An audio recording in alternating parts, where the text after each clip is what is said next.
नमस्कार मित्रों, मैं राहुल लाल। आज हम लोग चर्चा करेंगे कि क्या मोहम्मद बिन सलमान की स्थिति बदल चुकी है।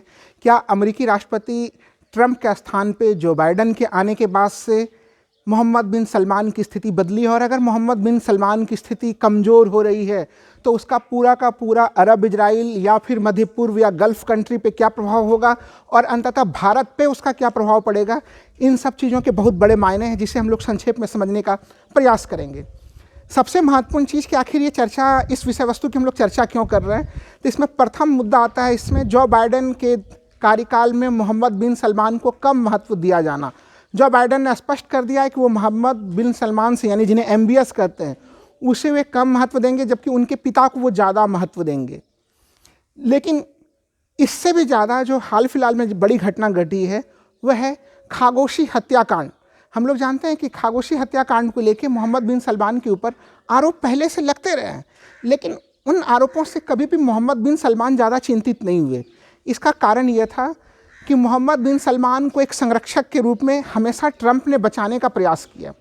लेकिन अब ऐसी क्या स्थितियां रहीं, जब ट्रंप नहीं रहे तो जिस तरह से एक कठोर संरक्षक की भूमिका में अमेरिका था मोहम्मद बिन सलमान के लिए, आज जो बाइडेन नहीं है। सबसे पहली बार हम लोग देख रहे हैं कि अमेरिकी खुफिया एजेंसी CIA ने स्पष्ट रूप से कर दिया है, जो रिपोर्ट अब तक सार्वजनिक नहीं की गई थी खामोशी हत्याकांड में, अब अमेरिकी खुफिया एजेंसी CIA ने उस रिपोर्ट को सार्वजनिक कर दिया है। और CIA की रिपोर्ट में सीधे सीधे मोहम्मद बिन सलमान के हत्या के लिए खामोशी हत्या के लिए MBS को जिम्मेवार ठहराया गया है। आखिर इतने बड़े परिवर्तन कैसे आ गए? ऐसा नहीं है कि ये कोई ऐसी सच्चाई है कि जो दुनिया के सामने अब आई है। सारे देशों को, सारे विकसित देशों को पता था कि तुर्की में क्या घटनाएं घटी थी, लेकिन हाल ही में जो CIA की हेड हैं वो तुर्की गई थी, और वहाँ पे उन्होंने उस टेप को विस्तार से सुना, और उसमें वो उन आखिरी क्षणों को भी वो सुनने और समझने का उन्हें मौका मिला जिसमें खामोशी जो है कि वो अपने जीवन के लिए संघर्ष कर रहे हैं और उनकी हत्या कर दी जाती है।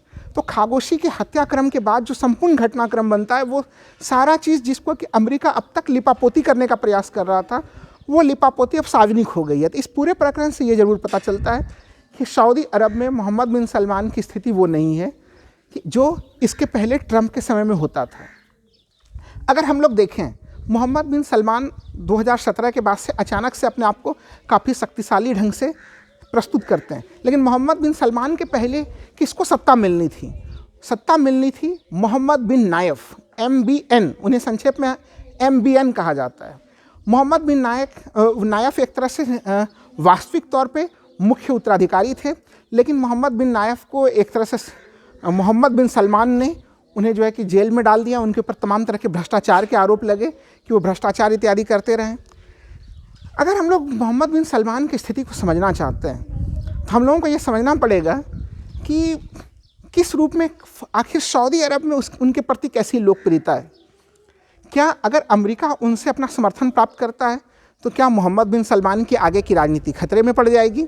देखिए, अगर अभी हम लोग इस तरह का कोई भी अनुमान लगाते हैं कि मोहम्मद बिन सलमान के कारण भविष्य अभी उनकी तरफ से उनको कोई नुकसान होगा, तो त्वरित तौर पे ऐसा कोई नुकसान हम लोगों को नज़र नहीं आता है। लेकिन जो सोचना पड़ेगा कि वहाँ पे, चूँकि इसका क्या कारण है, सऊदी अरब में वहाँ पे उन्हें युवाओं का भरपूर जन समर्थन प्राप्त है। उन्होंने कई व्यापक सुधार के कार्यक्रम प्रस्तुत किए वहाँ पे, जिसमें कि सिनेमा हॉल को खोलना हो, वहाँ पे महिलाओं को गाड़ी चलाने की आज़ादी हो, या फिर और भी कई ऐसे सुधार कार्यक्रम किए गए जिसकी तारीफ़ मोहम्मद बिन सलमान की वहाँ पे युवाओं में ज़बरदस्त की जाती है।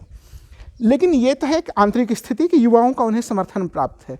लेकिन हाँ, अंतर्राष्ट्रीय स्थिति में अमेरिका के समर्थन में कमी आने से अचानक से जो उनका रुतबा है वह रुतबा काफ़ी घट गया है। इसका मतलब तो ये भी है कि सऊदी अरब जो कि इतना ज़्यादा मजबूत हो गया था, इजराइल भी उसके साथ रिश्ते बनाने के लिए जो है कि वो बेचैन होता था। हाल के समय में हम लोगों ने ये भी चीज़ देखा कि भारत ने भी मोहम्मद बिन सलमान के साथ काफ़ी अच्छे रिश्ते डेवलप किए। अचानक से अगर उनके इस वर्चस्व में कमी आएगी तो स्पष्ट है कि मध्य पूर्व में उथल पुथल मचेगा। हम लोग अपना एक बड़ा सा तेल का जो है कि आयात मध्य पूर्व से करते हैं। ऐसे स्थिति में ओपेक के देशों में एक तरह से सऊदी अरब की जो भूमिका है वो काफ़ी महत्वपूर्ण है। लेकिन अंततः इस संपूर्ण घटनाक्रम का क्या नतीजा होगा वो निर्भर करेगा जो बाइडेन आगे चल के उनके बारे में क्या फैसले लेते हैं। अगर वो कोई कठोर फैसला लेते हैं तो दूसरे जो विकसित देश हैं, फ्रांस या अन्य जो विकसित देश हैं, उनकी क्या प्रतिक्रियाएं होती हैं। इन सबों से तय होगा मोहम्मद बिन सलमान का भविष्य।